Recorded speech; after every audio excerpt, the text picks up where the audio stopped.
Hallelujah, hallelujah, hallelujah. धन्यवाद यीशु, धन्यवाद यीशु, तेरी महिमा हो यीशु।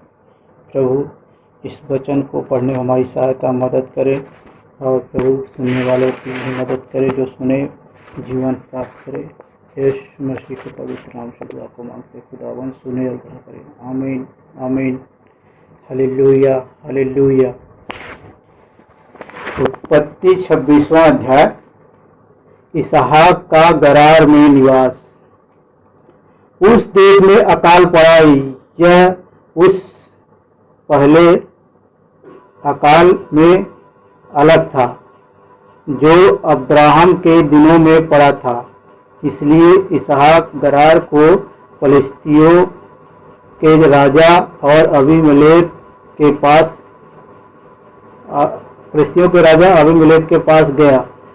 वहाँ यहोवा ने उसको दर्शन देकर कहा, मिस्र में मत जा, जो देश मैं तुझे बताऊं उसी में रह।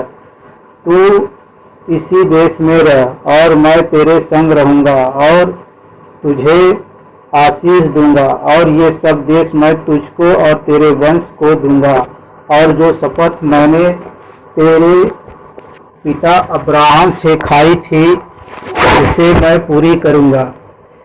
मैं तेरे वंश को आकाश के तारागण के समान करूंगा, और मैं तेरे वंश को ये सब देश दूंगा, और पृथ्वी की सारी जातियां तेरे वंश के कारण अपने को धन्य मानेंगी, क्योंकि अब्राहम ने मेरी मानी और जो मैंने उसे सौंपा था उसको, और मेरी आज्ञाओं, विधियों और व्यवस्था का पालन किया। इसलिए इसहाक गरार में रह गया। जब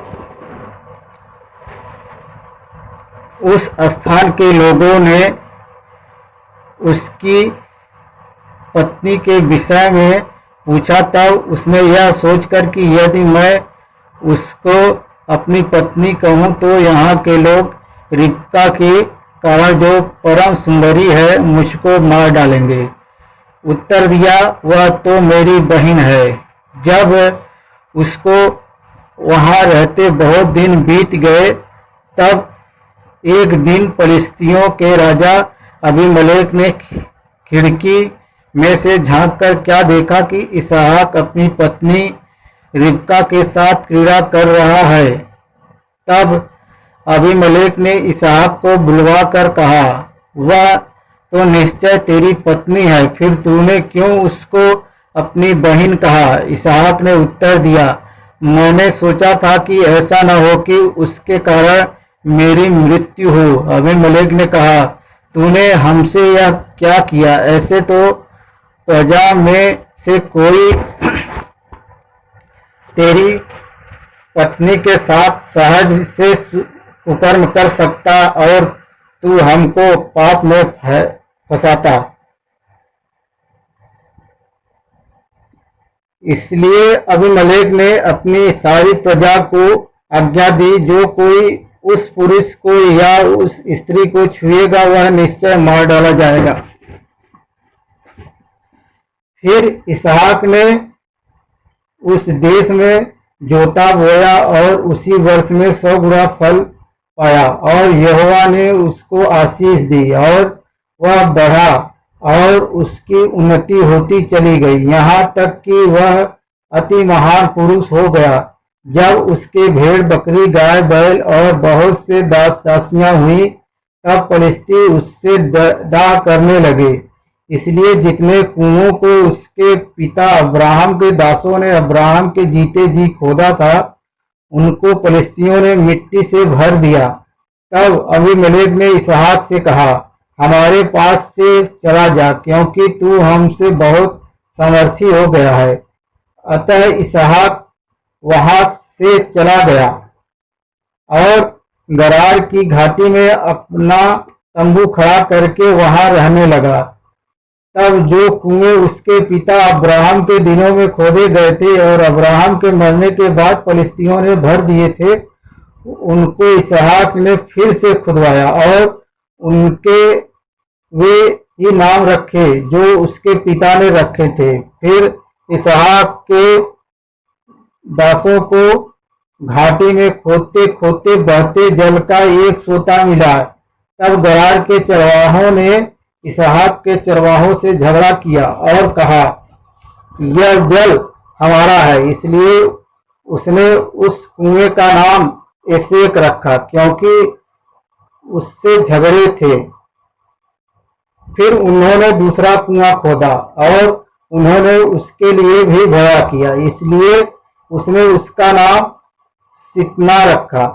तब उसने वहां से निकलकर एक और कुआं खुदवाया और उसके लिए उन्होंने झगड़ा न किया, इसलिए उसने उसका नाम कहकर रहोबोत रखा। अब तो यहोवा ने हमारे लिए बहुत स्थान दिया है और हम इस देश में फूले फलेंगे।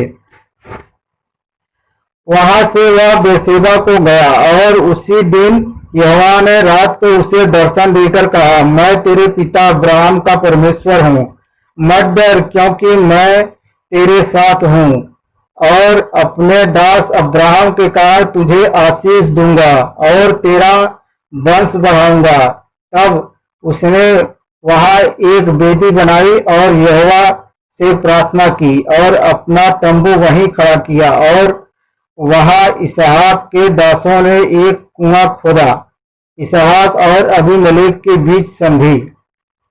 तब अबीमेलेक अपने मंत्री अहुज्जत और अपने सेनापति पिकोल को संग लेकर गरार से उसके पास गया। इसहाक ने उनसे कहा, तुमने मुझसे बैर करके अपने बीच से निकाल दिया था, अब मेरे पास क्यों आए हो? उन्होंने कहा, हमने तो प्रत्यक्ष देखा है कि यहोवा तेरे साथ रहता है, इसलिए हमने सोचा कि तू तो यहोवा की ओर से धन्य है। अतः हमारे तेरे बीच में शपथ खाई जाए और हम तुझसे इस विषय की वाचा बंधाए कि जैसे हमने तुझे नहीं छुआ वरन तेरे साथ केवल भलाई ही की है और तुझको कुशल क्षेम से विदा किया, उसके अनुसार तू भी हमसे कोई बुराई न करेगा। तब उसने उनको भोज दिया और उन्होंने खाया पिया। सवेरे उन सबों ने तड़के उठकर आपस में शपथ खाई। तब इसहाक ने उनको विदा किया और वे कुशल क्षेम से उसके पास से चले गए। उसी दिन इसहाक के दासों ने आकर अपने उस खोदे हुए कुएं का वृत्तांत सुना के कहा, हमको जल का एक सोता मिला है। तब उसने उसका नाम सीबा रखा। इसी कारण उस नगर का नाम आज तक बेर्शेबा पड़ा है। एसाव की विदेशी पत्नियां। जब एसाव 40 वर्ष का हुआ तब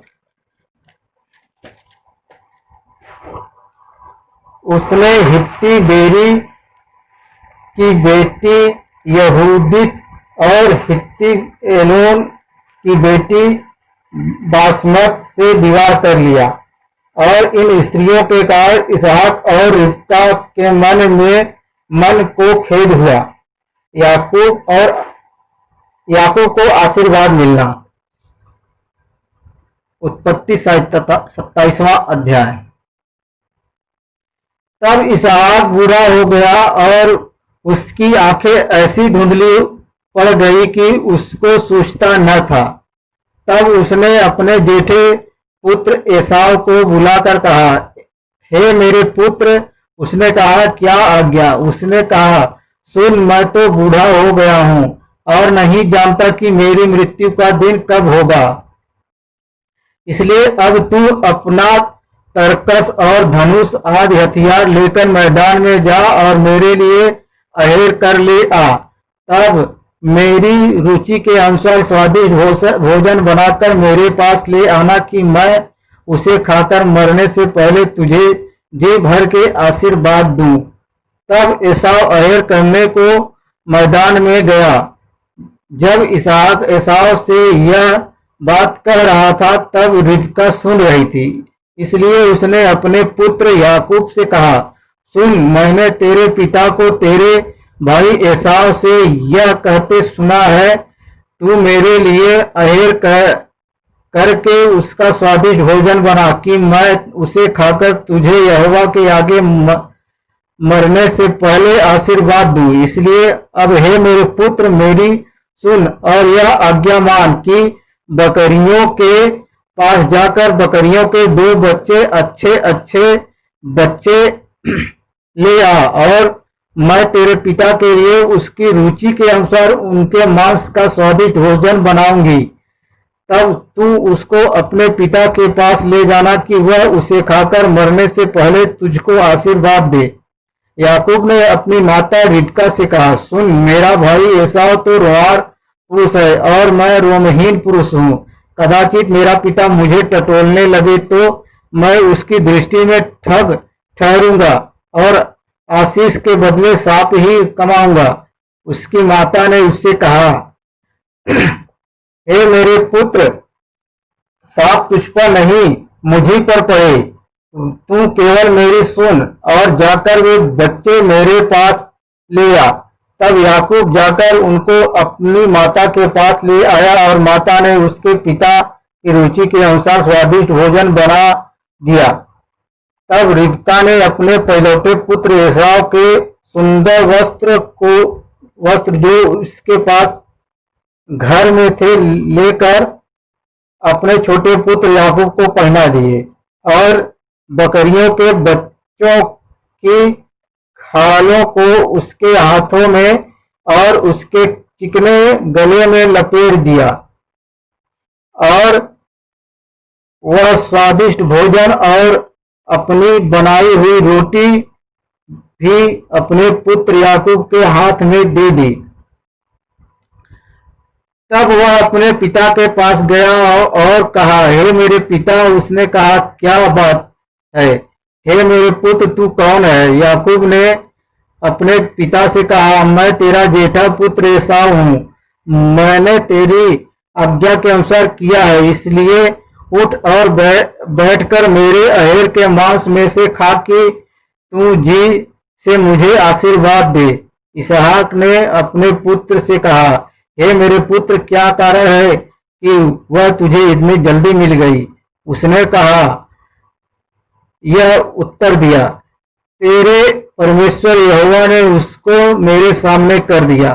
फिर इसहाक ने याकूब से कहा, हे मेरे पुत्र, निकट आ, मैं तुझे टटोल कर जानूं कि तू सचमुच मेरा पुत्र एसाव है कि नहीं। तब याकूब अपने पिता इसहाक के निकट गया और उसने उसको टटोल कर कहा,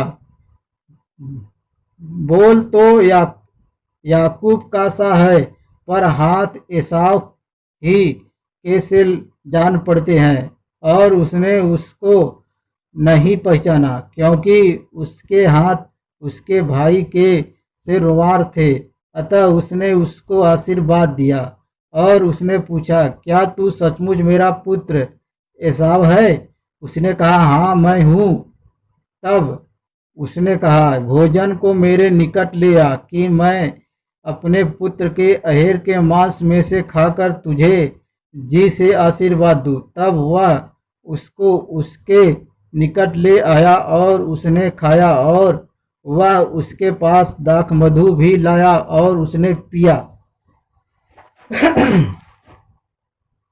तब उसके पिता इसहाक ने उससे कहा, हे मेरे पुत्र, निकट आकर मुझे चूम। उसने निकट जाकर उसको चूमा और उसने उसके वस्त्रों का सुगंध पाकर उसको यह आशीर्वाद दिया, देख मेरे पुत्र की सुगंध जो ऐसे खेत की सी है जिस पर यहोवा ने आशीष दी हो। परमेश्वर तुझे आकाश से ओस और भूमि की उत्तम से उत्तम उपज और बहुत सा अनाज और नया दाख मधु दे। राज्य राज्य के लोग तेरे अधीन हो और देश देश के लोग तुझे दंडवत करें। तू अपने भाइयों का स्वामी हो और तेरी माता के पुत्र तुझे दंडवत करें। जो तुझे शाप दे वे आप ही शापित हों और जो तुझे आशीर्वाद दे वे आशीष पाएं। आशीर्वाद के लिए एसाव की याचना।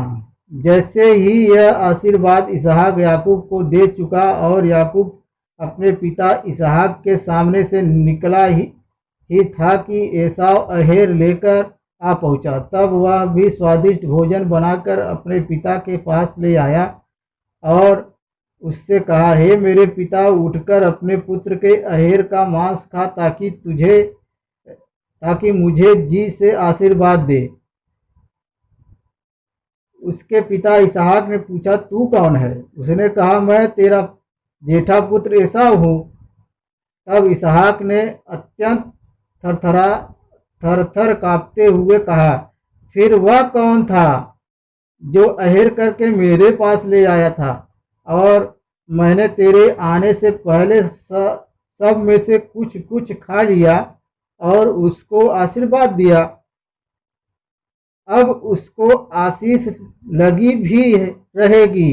अपने पिता की यह बात सुनते ही एसाव ने अत्यंत ऊंचे और दुख भरे स्वर से चिल्लाकर अपने पिता से कहा, हे मेरे पिता, मुझको भी आशीर्वाद दे।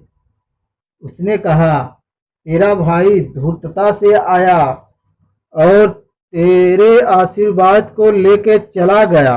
उसने कहा, क्या उसका नाम याकूब यथार्थ नहीं रखा गया? उसने मुझे 2 बार अड़ंगा मारा। मेरा पहलौठे का अधिकार तो उसने ले ही लिया था और अब देख उसने मेरा आशीर्वाद भी ले लिया है। फिर उसने कहा, क्या तूने मेरे लिए भी कोई आशीर्वाद नहीं सोच रखा है? इसहाक ने एसाव को उत्तर देकर कहा, सुन, मैंने उसको तेरा स्वामी ठहराया है और उसके सब भाइयों को उसके अधीन कर दिया है और अनाज और नया दाखमधु देकर उसको पुष्ट किया है।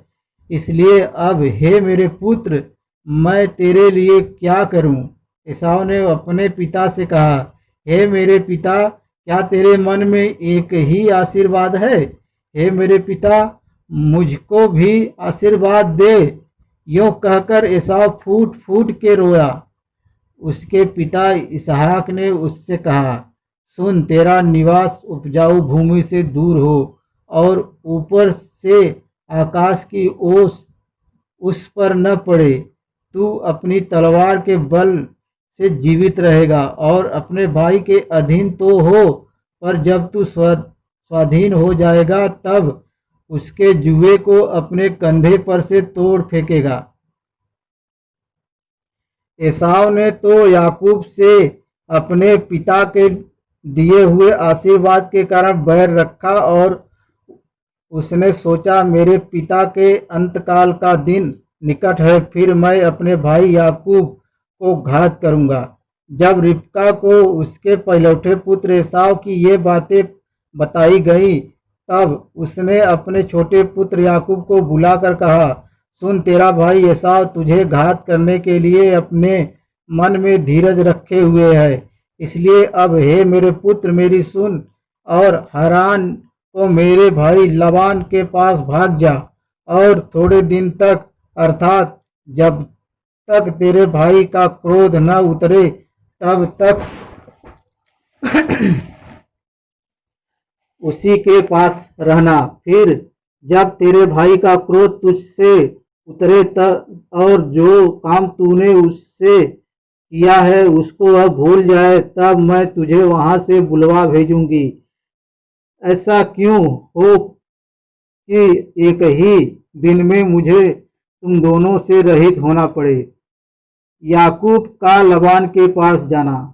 फिर रिबका ने इसहाक से कहा, हित्ती लड़कियों के कारण मैं अपने प्राण से घिन्न करती हूँ, इसलिए यदि ऐसी हित्ती लड़कियों में से जैसी इस देश की लड़कियां हैं याकूब भी एक से कहीं कहीं विवाह कर ले तो मेरे जीवन में क्या लाभ होगा।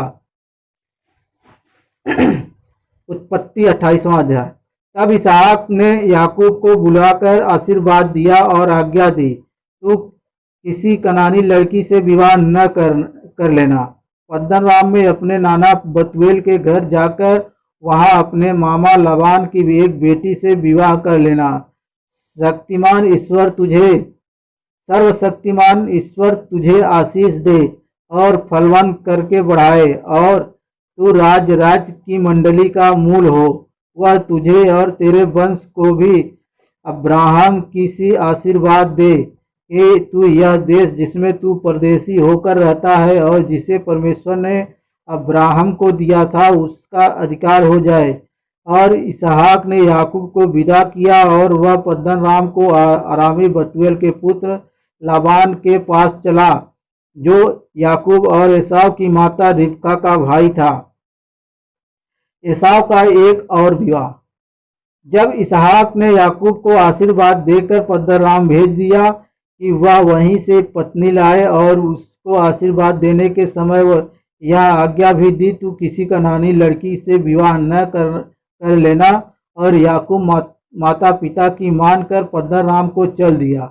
तब एसाव यह सब देख के और यह भी सोचकर कि कनानी लड़कियां मेरे पिता इसहाक को बुरी लगती हैं, अब्राहम के पुत्र इस्माइल के पास गया और इस्माइल की बेटी महलत को, जो नबायोत की बहन थी, ब्याह कर अपनी पत्नियों में मिला लिया।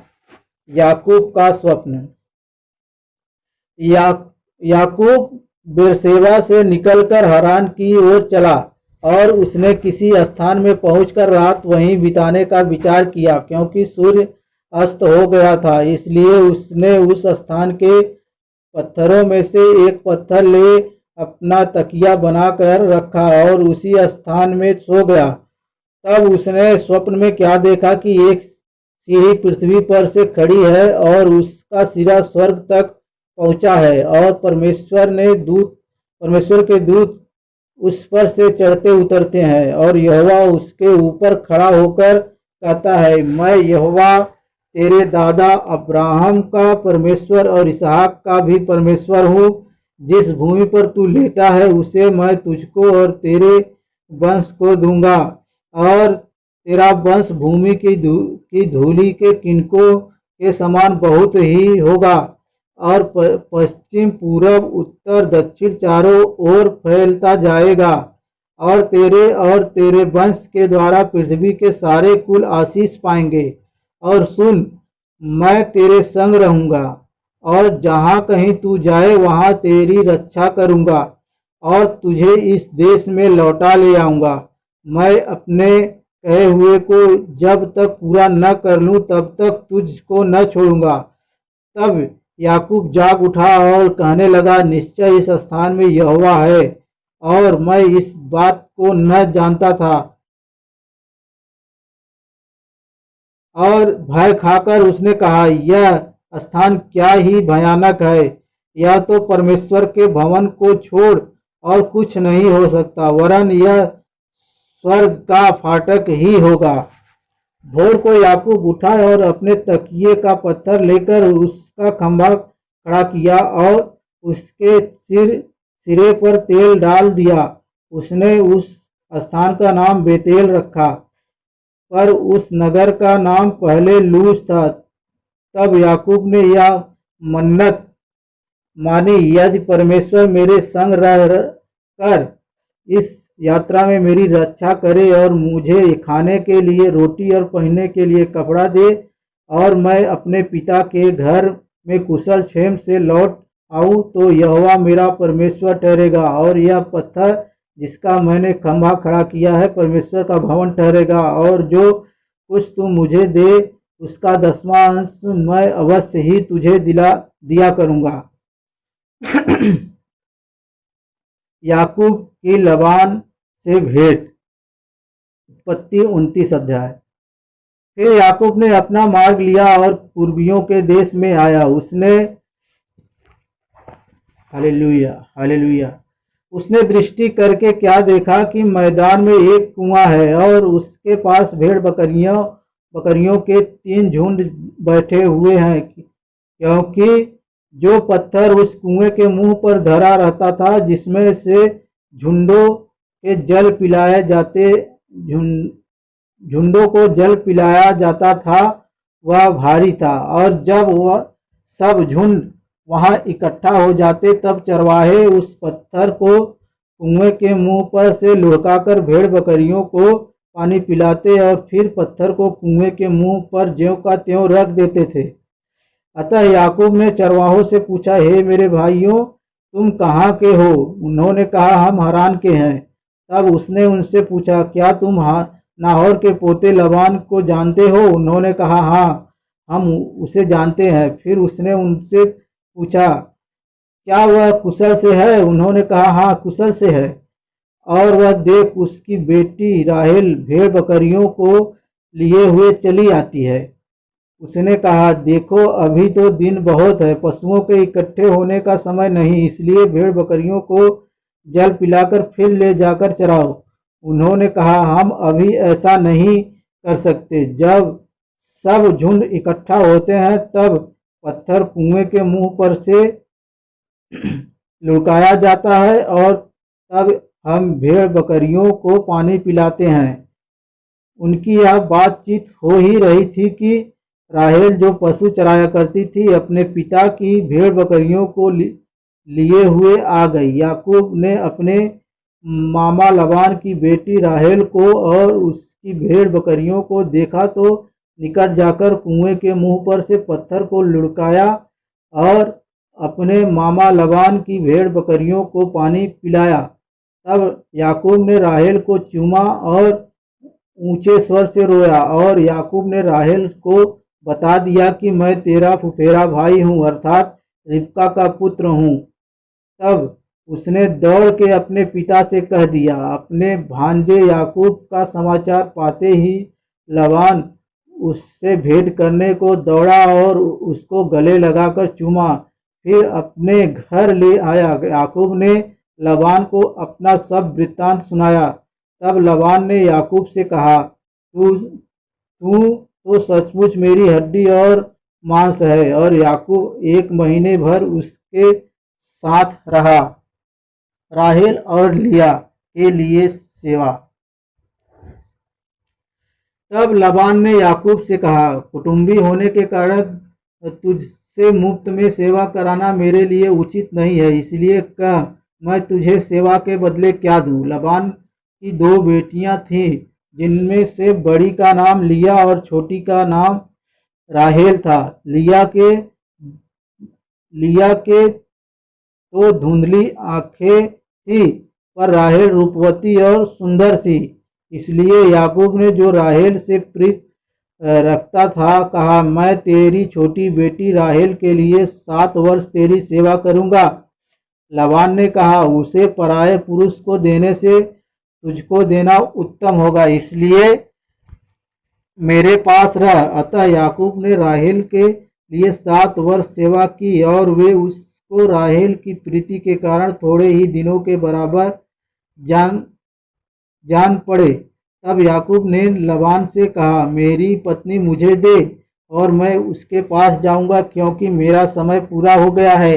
अतः लबान ने उस स्थान के सब मनुष्यों को बुलाकर इकट्ठा किया और एक भोज किया। सांझ के समय वह अपनी बेटी लिया को याकूब के पास ले गया और वह उसके पास गया। लबान ने अपनी बेटी लिया को उसकी दासी होने के लिए अपनी दासी जिल्पा दी।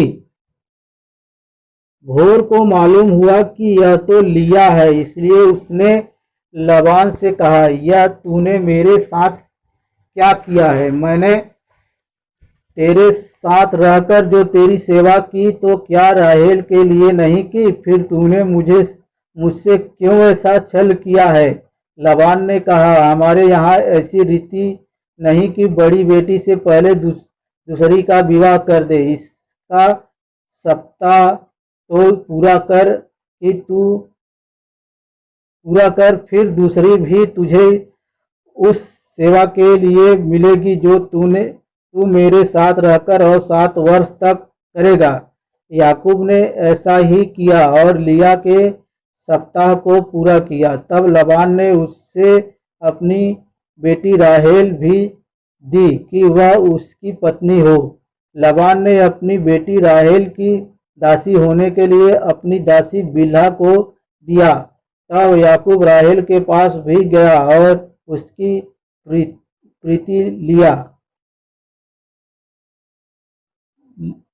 प्रीति लिया से अधिक उसी पर हुई और उसने लबान के साथ रहकर 7 वर्ष और उसकी सेवा की।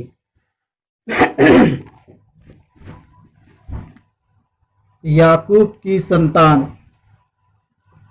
जब यहोवा ने देखा कि लिया अप्रिय हुई, तब उसने उसकी कोख खोली, पर राहेल बाँझ रही। अतः लिया गर्भवती हुई और उसके एक पुत्र उत्पन्न हुआ, और उसने यह कहकर उसका नाम रूबेन रखा, यहोवा ने मेरे दुख पर दृष्टि की है, अतः अब मेरा पति मुझसे प्रीति रखेगा। फिर वह गर्भवती हुई और उसके एक पुत्र उत्पन्न हुआ। तब उसने यह कहा, यह सुनके कि मैं अप्रिय हूँ, यहोवा ने मुझे यह भी पुत्र दिया, इसलिए उसने उसका नाम सिमोन रखा। फिर वह गर्भवती हुई और उसके एक पुत्र उत्पन्न हुआ, और उसने कहा, अब की बार तो मेरा पति मुझसे मिल जाएगा, क्योंकि उससे मेरे 3 पुत्र उत्पन्न हुए। इसलिए उसका नाम लेवी रखा गया। और फिर वह गर्भवती हुई और उसके एक और पुत्र उत्पन्न हुआ, और उसने कहा, अब की बार तो मैं यहोवा का धन्यवाद करूंगी। इसलिए उसने उसका नाम यहूदा रखा। तब उसकी कोख बंद हो गई। उत्पत्ति 30 अध्याय। जब राहेल ने देखा कि याकूब के लिए मुझसे कोई संतान नहीं होती, तब वह अपनी बहन से डाह करने लगी और याकूब से कहा, मुझे भी संतान दे, नहीं तो मर जाऊंगी। तब याकूब ने राहेल से क्रोधित होकर कहा, क्या मैं परमेश्वर हूँ? तेरी कोख तो उसी ने बंद कर रखी है। राहेल ने कहा, अच्छा, मेरी दासी बिल्हा हाजिर है, उसी के पास जा, वह तेरे घुटनों पर जनेगी और उसके द्वारा मेरा भी घर बसेगा। तब उसने उसे अपनी दासी बिल्हा को दिया कि वह उसकी पत्नी हो, और याकूब उसके पास गया, और बिल्हा गर्भवती हुई और याकूब से उसके एक पुत्र उत्पन्न हुआ। तब राहेल ने कहा, परमेश्वर ने मेरा न्याय चुकाया और मेरी सुनकर मुझे एक पुत्र दिया, इसलिए उसने उसका नाम दान रखा। राहेल की दासी बिल्हा फिर गर्भवती हुई और याकूब से एक पुत्र और उत्पन्न हुआ। तब राहेल ने कहा, मैंने अपनी बहन के साथ बड़े बल से लिपटकर मल्ल युद्ध किया और अब जीत गई। अतः उसने उसका नाम नप्ताली रखा।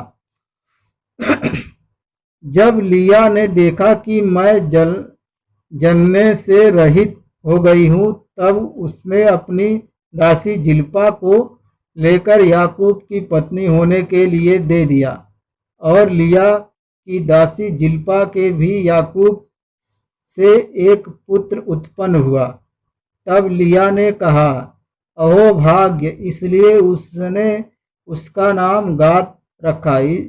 फिर लिया की दासी जिल्पा के याकूब से एक और पुत्र उत्पन्न हुआ। तब लिया ने कहा, मैं धन्य हूँ, निश्चय स्त्रियां मुझे धन्य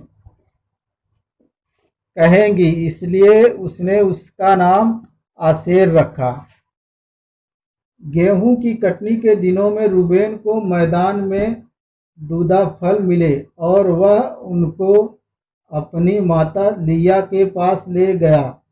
तब राहेल ने लिया से कहा, अपने पुत्र के दूधा फलों में से कुछ मुझे दे। उसने उससे कहा, तूने जो मेरे पति को ले लिया है, क्या वह छोटी बात है? क्या यह छोटी बात है? अब क्या तू मेरे पुत्र के दूधा फल भी लेना चाहती है? राहेल ने कहा, अच्छा, तेरे पुत्र के दूधा फल के बदले वह आज रात को तेरे संग सोएगा। सांझ को जब याकूब मैदान से आ रहा था, तब लिया उससे भेंट करने को निकली और कहा, तुझे मेरे ही पास आना होगा, क्योंकि मैंने अपने पुत्र के दूधा फल देकर तुझे सचमुच मोल लिया। तब वह उस रात को उसी के संग सोया। तब परमेश्वर ने लिया की सुनी और वह गर्भवती हुई और याकूब से उसके पांचवा पुत्र उत्पन्न हुआ। तब लिया ने कहा, मैंने जो अपने पति को अपनी दासी दी, इसलिए परमेश्वर ने मुझे मेरी मजदूरी दी है। इसलिए उसने उसका नाम इस्साकार रखा। लिया फिर गर्भवती हुई और याकूब से उसके छठवां पुत्र उत्पन्न हुआ। तब लिया ने कहा, परमेश्वर ने मुझे अच्छा दान दिया है। अब की बार मेरा पति मेरे संग बना रहेगा, क्योंकि मेरे उससे 6 पुत्र उत्पन्न हो चुके हैं। इसलिए उसने उसका नाम जबूलून रखा। तत्पश्चात उसके एक बेटी भी हुई और उसने उसका नाम दीना रखा। परमेश्वर ने राहेल की भी सुधि ली और उसकी सुनकर उसकी कोख खोली, इसलिए वह गर्भवती हुई और उसने एक पुत्र को जन्म दिया। तब उसने कहा, परमेश्वर ने मेरी नामधराई को दूर कर दिया है। इसलिए उसने यह कहकर उसका नाम यूसुफ रखा, परमेश्वर मुझे एक पुत्र और भी देगा। याकूब और लबान के बीच विवाद। जब राहेल से यूसुफ उत्पन्न हुआ, तब याकूब ने लबान से कहा, मुझे विदा कर कि मैं अपने देश और स्थान को जाऊं। मेरी स्त्रियां और मेरे बच्चे जिनके लिए मैंने तेरी सेवा की है, उन्हें मुझे दे कि मैं चला जाऊं। तू तो जानता है कि मैंने तेरी कैसी सेवा की है। लबान ने उससे कहा, यदि तेरी दृष्टि में मैंने अनुग्रह पाया है तो यहीं रह जा, क्योंकि मैंने अनुभव से जान लिया है कि यहोवा ने तेरे कारण से मुझे आशीष दी है। फिर उसने कहा, तू ठीक बता कि मैं तुझको क्या दूं और मैं उसे दूंगा। उसने उससे कहा, तू जानता है कि मैंने तेरी कैसी सेवा की और तेरे पशु मेरे पास किस प्रकार से रहे। मेरे आने से पहले वे कितने थे और अब कितने हो गए हैं, और यहोवा ने मेरे आने पर तुझे आशीष दी है।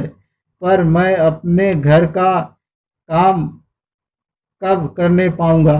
उसने फिर कहा, मैं तुझे क्या दूं। याकूब ने कहा, तू मुझे कुछ न दे। यदि तू मेरे लिए एक काम करे तो मैं फिर तेरी भेड़ बकरियों को चराऊंगा और उनकी रक्षा करूंगा। मैं आज तेरी सब भेड़ बकरियों के बीच होकर निकलूंगा, और जो भेड़ या बकरी चित्ती वाली और चितकबरी है हो, और जो भेड़ काली हो और जो बकरी चितकबरी और चित्ती वाली हो, उन्हें मैं अलग कर रखूंगा और मेरी मजदूरी में वे ही ठहरेंगी। और जब आगे को मेरी मजदूरी की चर्चा तेरे सामने चले, तब धर्म की यही साक्षी होगी, अर्थात बकरियों में से जो कोई न चित्ती वाली न चितकबरी हो, और भेड़ों में से जो कोई काली न हो, यदि मेरे पास निकले तो चोरी की ठहरेगी। तब लबान ने कहा, तेरे कहने के अनुसार हो। अतः उसने उसी दिन सब धारी वाले और चितकबरे बकरों और सब चित्ती वाली और चितकबरी बकरियों को, अर्थात जिनमें कुछ उजलापन था, उनको और सब काली भेड़ों को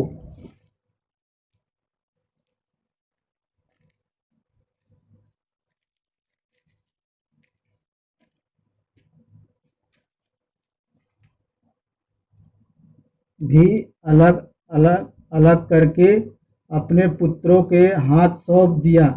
और उसने अपने और याकूब के बीच में 3 दिन के मार्ग का अंतर ठहराया, और याकूब लबान की भेड़ बकरियों को चराने लगा। तब याकूब ने चिनार और बादाम और अरमोन वृक्षों की हरी हरी छड़ियाँ लेकर उनके छिलके कहीं कहीं छील के उन्हें धारीदार बना दिया, ऐसी कि उन छड़ियों की सफ़ेदी दिखाई देने लगी।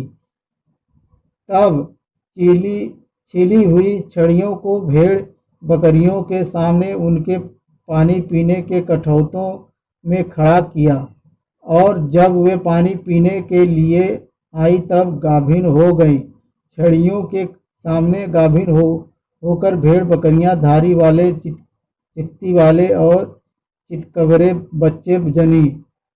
तब याकूब ने भेड़ों के बच्चों को अलग अलग किया और लबान की भेड़ बकरियों के मुंह को चित्ती वाले और सब काले बच्चों की ओर कर दिया, और अपने झुंडों को उनसे अलग रखा, और लबान की भेड़ बकरियों से मिलने न दिया।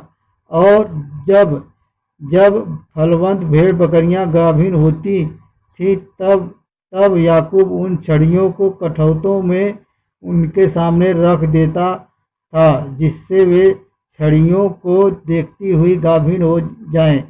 पर जब निर्बल भेड़ बकरियां गाभिन होती थीं तब वह उन्हें उनके आगे नहीं रखता था। इससे निर्बल लबान की रही और बलवंत याकूब की हो गई। इस प्रकार वह पुरुष अत्यंत धनाढ्य हो गया, और उसके बहुत सी भेड़ बकरियां और दासियां और दास और ऊंट और गदहे हो गए। Hallelujah, hallelujah.